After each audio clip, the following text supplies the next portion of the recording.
دوستو، آج ہم منہ کے اندرونی حصوں اور فونیٹک ساؤنڈز کے بارے پڑھیں گے۔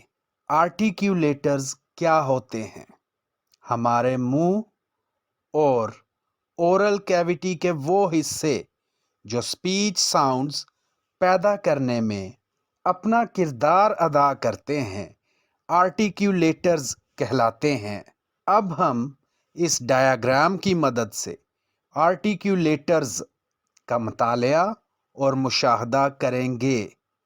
اس ڈایاگرام میں آپ ہونٹ، دانت، زبان اور تالو وغیرہ کو دیکھ سکتے ہیں۔ اب ہم باری باری ان تمام آرٹیکیولیٹرز کو بیان کریں گے۔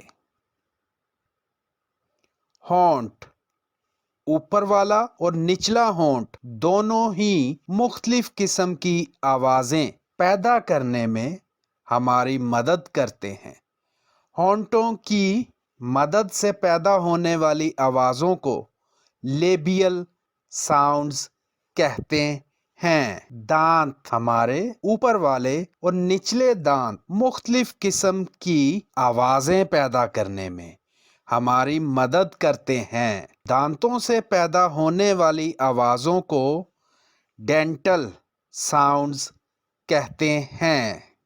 ایلویولر رِج، ہمارے اوپر والے دانتوں کے پیچھے تالو کی طرف والا منہ کا حصہ جس کی سطح سخت لیکن غیر ہموار ہے، جو مختلف قسم کی آوازیں پیدا کرنے میں ہماری مدد کرتا ہے۔ ایسی آوازوں کو ایلویولر ساؤنڈز کہتے ہیں۔ پلیٹو ایلویولر، ایلویولر رِج سے تھوڑا سا اوپر ہارڈ پیلیٹ کی طرف والا حصہ پلیٹو ایلویولر کہلاتا ہے، جو کہ کچھ آوازیں پیدا کرنے میں ہماری مدد کرتا ہے۔ ایسی آوازوں کو پلیٹو ایلویولر ساؤنڈز کہتے ہیں۔ ہارڈ پیلیٹ، ایلویولر رِج کے آگے والا حصہ ہارڈ پیلیٹ کہلاتا ہے۔ یہ منہ کا اوپر والا حصہ ہے جسے تالو یا روف آف ماؤتھ کہتے ہیں۔ ہارڈ پیلیٹ کی مدد سے پیدا ہونے والی آوازوں کو پلیٹل ساؤنڈز کہتے ہیں۔ ویلم یا سافٹ پیلیٹ، ہارڈ پیلیٹ سے اگلی طرف موجود نرم حصہ ہے جسے سافٹ پیلیٹ یا ویلم کہتے ہیں۔ ویلم کی مدد سے پیدا ہونے والی آوازوں کو ویلم ساؤنڈز کہتے ہیں۔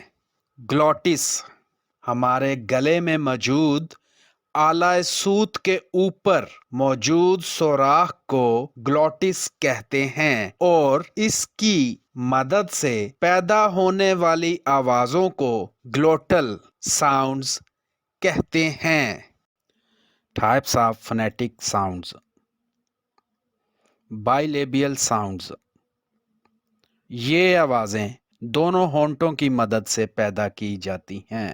لیبیو ڈینٹل ساؤنڈز، یہ آوازیں اوپر والے دانتوں اور نچلے ہونٹ کی مدد سے پیدا کی جاتی ہیں۔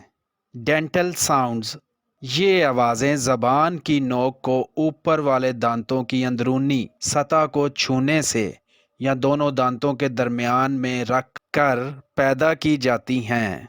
ایلویولر ساؤنڈز، زبان کی نوک کو ایلویولر رِج سے چھوتے ہوئے یہ آوازیں پیدا کی جاتی ہیں۔ پیلیٹو ایلویولر ساؤنڈز، یہ آوازیں زبان کے اگلے حصے کو پلیٹو ایلویولر سے ٹچ کرتے ہوئے پیدا کی جاتی ہیں۔ پیلیٹل ساؤنڈ، زبان کے اگلے حصے کو ہارڈ پیلیٹ سے ٹچ کرتے ہوئے پیلیٹل ساؤنڈ پیدا کی جاتی ہے۔ ویلر ساؤنڈز، یہ آوازیں زبان کے پچھلے حصے کو ویلم سے چھوتے ہوئے پیدا کی جاتی ہیں۔ گلوٹل ساؤنڈ،